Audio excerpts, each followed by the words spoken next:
Bienvenidos a Contracorriente por Rompeviento Televisión por Internet. Soy Luis Hernández Navarro y hoy vamos a conversar sobre un acontecimiento que marcó la vida política de este país, el movimiento estudiantil popular de 1968, pero específicamente lo sucedido en el Instituto Politécnico Nacional.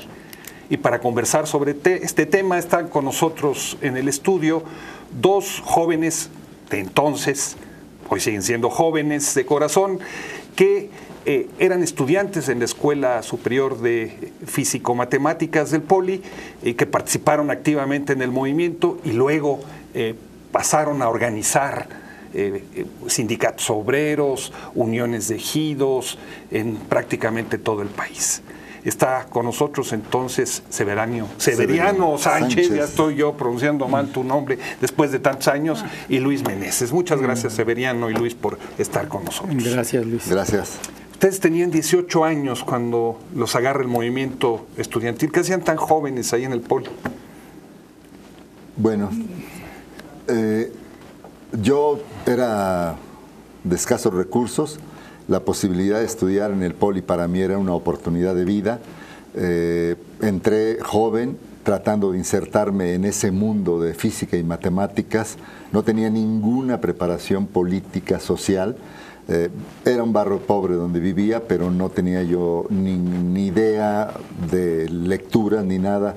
La escuela me absorbía totalmente. Se da la represión, nos explican el problema, y materialmente de un día para otro nos metemos de cabeza al movimiento. Es decir, para nosotros sentir esa posibilidad, saber que podíamos protestar, que podíamos exigir, que podíamos demandar al gobierno, para nosotros era una cosa maravillosa, novedad de joven, a los 18 y para adentro. Tú, Luis, ¿cómo es que llegas allí y cómo te involucras? Del mismo barrio. Ya se ve con razón. En la Ciudad de México. Sí, en la Ciudad de México. Yo entré a la escuela en 1967, en enero de 67. Muy joven, un adolescente totalmente. Me tocó participar en la huelga solidaria que hizo el Poli en julio de 1967 con la Escuela Superior de Agricultura Hermanos Escobar, y una huelga triunfante que apoyó el Poli, de hecho donde se fraguaron varios de los dirigentes del 68. Se hizo una coordinación general de huelga con los dirigentes que después dirigieron el movimiento estudiantil un año después, en 68. Ahí aprendí a hacer el brigadismo, nos salíamos a las calles a difundir volantes de esta huelga y que el gobierno quería reprimir estudiantes en Chihuahua y en Chapingo. Eso me permitió, cuando llega el 68, pues se me hizo natural participar en asambleas, en hacer brigadismo por los camiones, en los mercados, en los cines, y entrar de lleno al movimiento estudiantil como un brigadista más. Cuando uno escucha del movimiento del 68, generalmente se asocia con la UNAM, el rector Barrosierra, etcétera, etcétera. Lo que ustedes nos dicen es, no, hubo otro movimiento estudiantil que nace del Poli, que tenía otras características. ¿Cómo lo diferenciarían? Sí. Déjame platicar. Es muy importante esta pregunta porque los universitarios, por la formación que tienen, escriben. Muchas carreras, de hecho, pues su trabajo es escribir y la enseñanza. Los politécnicos es la ciencia y son carreras muy técnicas, entonces no hay la cultura de escribir y menos escribir sobre sucesos históricos. En el Poli, a una vista en perspectiva, sabemos que había ya una serie de liderazgos muy entrenados en el sentido de conocimiento, lecturas, participación en movimientos. Eran jóvenes de 27, de 26, de 28, casi ya graduados, que habían participado en movimientos desde hacía 10 años, 6 años, 8 años. Es decir, los que dirigieron el movimiento del 67 estaban a la hora de la represión y son los que con esa iniciativa, esa conciencia y esa capacitación, digamos, ese entrenamiento, de inmediato forman la coordinadora de huelga del Poli, sobre la cual se sustentaría el CNH después. Es decir, el pliego petitorio, el CNH, la primer marcha netamente estudiantil, la del 5 de agosto, donde se le dice al presidente y a su gabinete que tiene 72 horas para contestar el pliego, todo eso se da en el Politécnico. Las primeras reuniones de constitución del CNH se dan en el Politécnico. Física y matemáticas. Y específicamente en la Escuela de Física y Matemáticas. Y hay una razón muy clara. Pues ahí estaba Raúl. Raúl Álvarez Garín. Tenía un círculo de apoyo muy fuerte con Gamundi, con David Vega, con los del Policasco. Ciencias biológicas, economía, psique. Es decir, el CNH, cuando el Poli ya estaba en huelga, el 29 de julio, la universidad todavía ni siquiera sabían del bazucazo. Es decir, todavía no sentían que ya habían reprimido a jóvenes universitarios desde el 26 de julio, pero todavía no sentían que había que dar una respuesta tan sólida como en el Poli ya se estaba dando. Sí, Luis.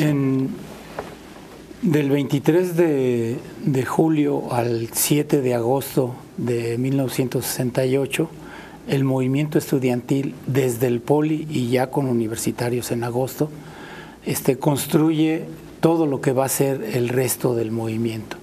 El 23 son reprimidos los estudiantes de Boca 2 y Boca 5. El 27 se declara el Consejo General de Huelga del Politécnico, el sábado 27. El 29 hacemos asambleas en casi todas las escuelas superiores y nos lanzamos a la huelga. El día 1 de agosto participamos como politécnicos en la marcha que convoca el rector de la universidad y es el primer encuentro político entre politécnicos y universitarios. El 2 de agosto se constituye el Consejo Nacional de Huelga y tenemos un pliego petitorio.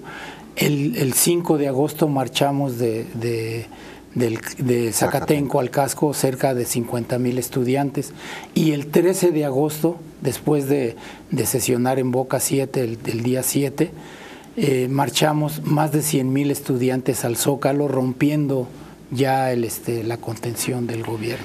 Es decir, en 15 días teníamos un movimiento estudiantil con una dirigencia estudiantil, con un pliego petitorio que demandaba libertades democráticas. Esa es lo que se fraguó en el movimiento estudiantil. Severiano, ¿dirías tú que hay diferencias en la composición de clase de los estudiantes del Poli con respecto a los de la universidad y que esas diferencias de clase condicionaron distintas formas de lucha, o es muy exagerado afirmar algo así? No, al contrario, tiene sustento. En el Poli la mayoría éramos hijos de obrero, comerciantes de bajo nivel, es decir, de mercado, de puesto en la calle, o empleados de muy bajo rango, pero la mayoría obrero. Y el Poli tenía una característica: muchos estudiantes de provincia se dejaban venir con la bendición de los padres, una mano adelante y una atrás, y sobrevivían en las escuelas, en las bibliotecas, porque ya no había internados. Sobrevivían en los cuartos de azotea de Tlatelolco o de edificios cercanos que se rentaban. Nadie los usaba como cuarto de servicio, sino pues era un ingreso y ahí vivían. Yo tenía amigos en los cuartos de azotea de Tlatelolco. La orientación, el tipo de escuela condicionaba un comportamiento más práctico, más inmediato. No teorizábamos mucho. Si el acuerdo de asamblea era vamos a volantear, nosotros éramos soldados, es decir, éramos disciplinados y salíamos a volantear, no discutíamos cada medida, cada propuesta. Entonces el origen de clase, la condición de clase que teníamos, pobres, sin recursos, nos hacía que viéramos las cosas con una crudeza más real. No era un ejercicio, era una lucha y era una cosa en la que nos iba la vida, pues. ¿Hubieron grandes confrontaciones con el ejército y la policía por parte de los estudiantes del Poli? Sí, la represión en el Politécnico fue muy sistemática por parte del gobierno porque había más resistencia estudiantil y más resistencia popular. El 18 de septiembre el ejército entra a Ciudad Universitaria buscando al Consejo Nacional de Huelga, no lo encuentra, pero se salen el día 20 o 24 de septiembre. Pero el 20 de septiembre, 20-21, toman, después de 6 horas de combate, Boca 7, ahí en Tlatelolco. 6 horas de combate. 7 Cerca horas. de 7 horas de combate. Con molotovs, piedras. Con piedras, molotov, granaderos, y el ejército siempre atrás de los granaderos. Eso sí, respetaban que el pleito fuera con granaderos, ¿no? Eso lo respetaba el gobierno. Pero entraba el ejército y se acababa el asunto. El 23 de septiembre toman el casco de Santo Tomás. Yo creo que fue un combate de 10, 12 horas, máximo de día y medio prácticamente, donde hubo muertos. Y el 24 toman Zacatenco un rato momentáneamente, nada más entra el ejército y lo deja y se sale. Pero las instalaciones del Politécnico en realidad no las regresan después del 2 de octubre hasta el 30 de octubre. O sea, siempre estuvo tomado el Politécnico, siempre hubo participación popular de la colonia Peralvillo, de los habitantes de Tlatelolco en el caso de Boca 7, y de San Pedro Zacatenco en Zacatenco, y de Tlatilco y toda la zona del casco de Santo Tomás. Fue una represión sistemática y eso también nos hacía ver que la lucha contra el gobierno era la lucha contra el autoritarismo, y ante eso pues nosotros hacíamos democracia participativa. A lo mejor ahora está de moda el concepto, pero era hacer asambleas, nombrar dirigentes, acordar un pliego petitorio, acordar los volantes, acordar hacer campaña en contra del gobierno, porque no había posibilidades de hacerlo de otra manera. Severiano, después de la represión del 68, ustedes mantienen la organización y la lucha estudiantil. Hubo una respuesta diferenciada. Los jóvenes que en el 68 apoyaban, iban a las marchas, pero mantenían cierta distancia, que no logró el movimiento internalizarse en su ser, en su conciencia, quedar grabado, se replegaron, retomaron otras cosas, ya levantada la huelga, pues siguieron sus estudios. Pero hubo una franja de miles de jóvenes que sí regresamos a clases, que sí regresamos a cierta normalidad, pero ya no pudimos dejar el movimiento, ya no pudimos olvidar a los muertos, ya no pudimos olvidar la democracia, ya no pudimos olvidar esa característica juvenil de protestar, de exigir el cumplimiento de nuestros derechos, de exigir al gobierno respuestas, de que no podía quedar esa situación. Y entonces lo que hicimos fue una estrategia en 3 tiempos. 1, si en el 68 los comités eran de huelga, ahora iban a ser de lucha. Si en el 68 el campo de batalla, el terreno de la lucha era las marchas, los mítines, la salida a las calles, ahora era el salón, el auditorio, el jardín, para seguir hablando del movimiento, concientizándonos. Y un factor clave fue que volteamos nuestra mirada hacia las huelgas obreras, hacia los movimientos populares de toma de tierras, pues que en esta ciudad siempre ha habido eso por grupos de demandantes de vivienda. Y entonces empezamos a darle un sentido popular, obrero, y una profundidad mayor. Ya no era una lucha estudiantil, ya era una lucha de los estudiantes por integrarse a la verdadera problemática nacional, que era la pobreza, la miseria, el control de los obreros, el abuso de poder, el engaño de que esto era un país con un presidente que era nuestro padre y que él velaba por nuestro interés. No es cierto. Un padre no te mata, no te asesina. Para nosotros el movimiento fue la demostración de que los gobernantes, siempre y cuando hicieran lo que ellos querían, pues no te pasaba mayor cosa más que la pobreza.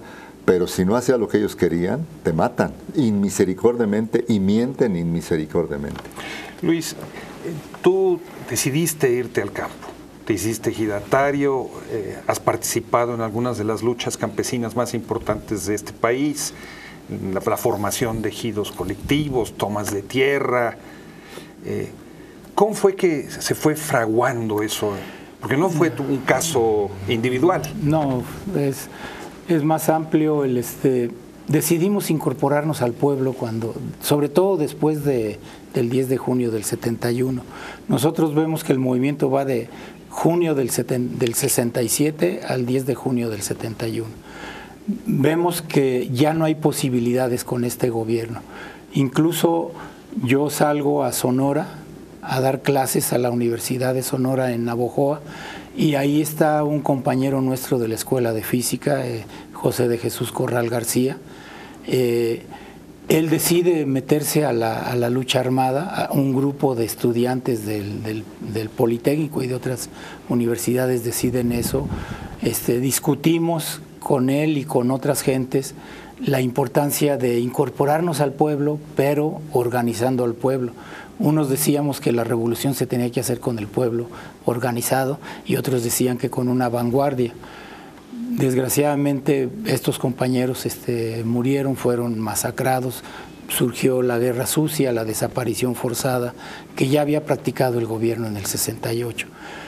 Y yo tuve la suerte, ya estando en Sonora, de encontrarme con la familia Ríos Ramírez, de Álvaro Ríos Ramírez, y yo tenía escasos 6 meses de estar dando clase, y Álvaro me invita a Durango, a Torreón de Cañas, un ejido emblemático en ese tiempo, y empiezo a conocer la vida campesina. En mismo Sonora hay inundaciones del río y es una zona eminentemente agrícola. Me incorporo a movimientos campesinos ahí. Después de la salida de José de Jesús García, que se incorpora a la lucha armada, yo también tengo que salir de Sonora, no porque estuviera incorporado, sino porque pues no estaba incorporado, y tenía que hacer una lucha abierta y organizada, y eso me marca, y ya no vuelvo a dejar el campo hasta la fecha. Severiano, tú decidiste volverte obrero y participaste en luchas emblemáticas como la de Harper Wyman, ¿no? Con los mineros, que casi le ganan a Napoleón Gómez Sada, el papá de Napito. ¿Cómo es eso? ¿Por qué te vas a las fábricas si ya tenías una carrera, una profesión? ¿Qué es lo que me motiva? Yo regreso a las aulas, sigo activando, pero ya no quiero la vida de profesionista. No me siento a gusto, las lecturas y todo. Digo, ¿a poco Zapata se dedicó a estudiar, o a poco Villa, o a poco los grandes revolucionarios se sentían desnudos y no tenían una carrera? Yo no quiero esa, yo quiero la carrera de luchador social, de revolucionario, de transformación de la vida. Los conocimientos son universales, los puedo obtener en cualquier momento, pero no necesito un título. Entonces me meto muy fuerte al movimiento. El 10 de junio casi me matan, me dan un balazo M1 que me atraviesa el pecho, sale por la axila y todo. De milagro sobreviví. Y después de que salgo de la herida y me reincorporo al movimiento, me detiene la Brigada Blanca y me quieren meter con el MAR, Movimiento de Acción Revolucionaria, encarcelarme como guerrillero. Me rescata la gente, toman camiones, amenazan con quemarlos si no me sueltan, y entonces cuando digo, esto ya no es para mí, ya las escuelas ya no son un ámbito para mí, ya yo estoy sumamente radicalizado en términos de conciencia y busco otra salida. Me voy al norte, Luis me dice, hay chance de irse al norte, me voy como profesor alfabetizador para entrar hasta las comunidades indígenas del Mayo, sur de Sonora, en la teoría de que no puedes guiar ni conducir un movimiento si no conoces a la gente, si no te reeducas, si no bajas hasta los niveles de la gente. Ahí estoy 1 año y medio, me voy al norte de Sonora con la Liga de Soldadores a la lucha de huelgas en la construcción. Tomás Correa. Exactamente. Después me hablan compañeros que se quedaron en el DF de que está el movimiento de sindicalismo independiente fuertísimo. Está Spicer, está Harper, están varias. Me regreso en el 75, me meto como obrero. O sea, mi posición no era que desde afuerita, desde mi casa, desde mi recamarita, desde mi vida normal de pequeñito burgués, sino era como obrero, como campesino, como lo que fueras, pero hazlo bien. Si vas a hacerlo, hazlo bien. Entonces me meto a pedir trabajo como ayudante general. Logramos varias huelgas, varios sindicatos, los independizamos, me vinculo con muchos compañeros y surge la posibilidad de irme a algo un poco que requería y exigía más conocimiento, más arrojo, que era la lucha en el sindicato minero de Napoleón Gómez Sada, el padre, que era el dueño del sindicato. Entramos a Las Truchas, entramos a Monterrey, entramos a la cuenca carbonífera, y a mí me dicen, tú te vas a la 147, que son 14,000 obreros, Altos Hornos de México. Con gusto. Nos vamos, logramos ganar las votaciones para la Brigada Democrática, logramos huelgas, avanzamos, pero sobreviene la política de vender todo y venderlo saneado, la política de Salinas de Gortari, y es cuando en el 83, 84 se dan enfrentamientos durísimos. Nos sueltan a todos los grupos charros, que son lo que equivale en las escuelas a los porros, o sea, grupos de sindicalizados golpeadores que te pueden matar, golpear o inhabilitar. Y entonces se da una lucha muy fuerte y sobreviene el despido simultáneo en Monterrey, en Lázaro Cárdenas, etcétera. Y los compañeros que estaban en Chiapas y que estaban en el DF y en otros lados, también se viene un ataque durísimo. Es decir, teníamos que salir porque ya las amenazas de muerte ya eran o te vas o te mueres, cabrón. Esta ida al pueblo, que fue una ida generacional, ¿sienten ustedes que cambió en algo? No solamente a ustedes en lo personal, sino al país. Sí, gran parte de las libertades democráticas que se señalaron en el 68 las fuimos aplicando y participamos en movimientos. Por ejemplo, en el campo todo era CNC o CCI, en la vida política todo era PRI, o sea, no había ninguna posibilidad. Y en las escuelas todo era seguir lo que decía el rector o el director de tal o cual escuela. Ahora no. O sea, en eso influyó el 68. Por ejemplo, 15 años después formamos la UNORCA. Lo voy a decir a lo mejor. Gustavo Gordillo era del representante ante el CNH de la Escuela de Economía. Y yo, los dos participamos en la formación de UNORCA, no fuimos los únicos.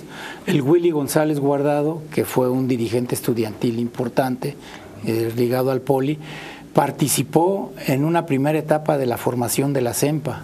Y de la UCD, y de la UCD, de Campesinos Democráticos. Sí, y también en la UCP, en la Unión de...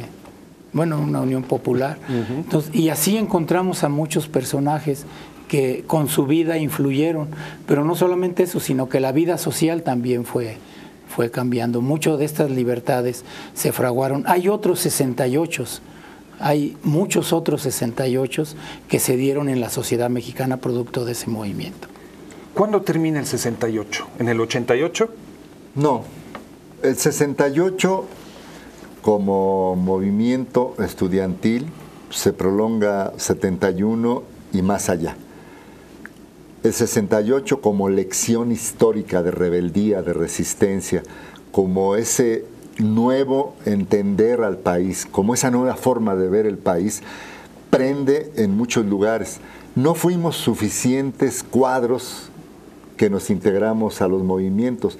Fue muy poco, desgraciadamente la mayoría se quedó. Muy pocos, como muy pocos cuadros. ¿Tendrás una Yo creo que no pasamos de 300, que unos se fueron a la guerrilla, otros a las fábricas, otros al campo, de entre 300 y 500. Si hubiéramos sido miles, este país hubiera avanzado más rápido.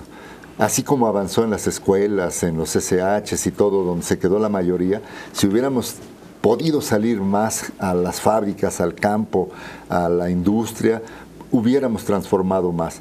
Así como en el 68 nos faltó capacidad, conocimiento para poder discernir al enemigo que nos aplastó militarmente, así, si hubiéramos sido más, hubiéramos hecho más redes de rebeldía, más redes de vinculación con el pueblo, y no solo hubiera quedado en luchas testimoniales, porque hay que decirlo, a nivel sindical la gente aprendió, se reeducó, luchó, pero la capacidad del gobierno para recuperar eso fue mucha. lograron abortarnos en muchos lados. Quedó la enseñanza, quedó en la memoria colectiva, eso ya no lo borran, pero no logramos agarrar sindicatos, o los que logramos agarrar se torcieron el camino, ¿no? O sea, ¿ustedes le dirían a los jóvenes que hoy tienen otro tipo de aspiraciones y otra forma de ver el mundo, que muchas veces ponen en el centro su desarrollo individual, sus espacios de vida privada, etcétera, etcétera, y que eso lo ponen como un valor muy importante? Ese compromiso que ustedes adquirieron desde el 68, ¿vale la pena en relación con la vida que los jóvenes tienen hoy en día? Sí, sí, vale la pena. A pesar de que el mismo desarrollo tecnológico y todo los individualiza, viven muy colectivamente. Las redes son grupos colectivos que cada quien decide cómo ingresa, cómo usarlo y cómo irse. Entonces, ahí hay reacciones, hay otras maneras, hay otras tecnologías, ya hay otras formas de accesar alimentos, hay otras formas de comunicarse y de relacionarse. Lo que nunca debemos de perder es el deseo de la rebeldía, es el deseo de transformar la situación en que se vive, de cambiar para mejorar, de tener una buena vida. Eso nunca lo va a perder, y lo que le decimos a los jóvenes, o lo que yo les digo a los jóvenes, es nunca pierdan de vista que cada persona, cada uno de nosotros somos los actores principales para construir una buena vida donde haya democracia, donde haya libertades, donde nos podamos expresar. Severiano, ustedes se han reorganizado como ex estudiantes del Poli. ¿Cómo es esta asociación que formaron? Okay. Rapidísimo, sí, ya sí, tenemos no te preocupes. La guillotina sobre nuestra cabeza. Hay muchos 68eros en distintas actividades. Unos son investigadores, historiadores, otros son maestros, otros siguen en las luchas, y habemos en todos los ámbitos. Entonces, en las relaciones que establecíamos personalmente, surgió esta iniciativa. Nos empezamos a juntar en el 2017 un grupo de politécnicos brigadistas auténticos. O sea, la condición era que realmente hayamos participado, que hayamos luchado, que hayamos entregado parte de nuestra vida o toda nuestra vida, y que quisiéramos reivindicar ese movimiento y además reivindicar al Politécnico, porque como te decía al principio, no nos dedicamos a escritores, pero tenemos muchas cosas que decir y queremos que el testimonio verbal, la recuperación de la memoria, primero, no sea mortuoria. O sea, para nosotros no nos estamos lamiendo las heridas. Si hubiéramos hecho eso después del balazo, pues yo me hubiera retirado. No, seguimos y seguimos y seguimos. Entonces, que no sea mortuoria. 2, que se recupera la memoria en términos generales. Y 3, que no dejemos pasar la oportunidad. Severiano, Luis, muchas gracias por estar con nosotros en A Contracorriente. Y a ustedes, amigos, amigas, muchas gracias por su amable participación hoy, el día de hoy. Ya saben, los esperamos la próxima semana aquí en A Contracorriente por Rompeviento Televisión por Internet. No se lo pierdan.